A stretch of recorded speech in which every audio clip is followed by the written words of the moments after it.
आम दिनों में उधड़ी हुई बोसीदा सीढ़ियों से ऊपर जाएं तो खुले मैदान में ताहद नज़र कब्रों की कतारें नज़र आती हैं।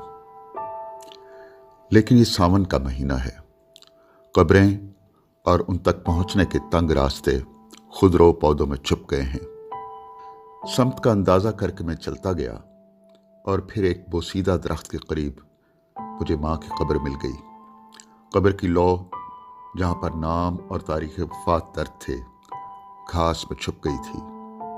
मैं कब्र के पास बैठ गया और घास को हाथ से एक तरफ हटाने लगा, बिल्कुल वैसे ही जिस तरह बचपन में माँ मेरी पेशानी से बाल हटाती थी।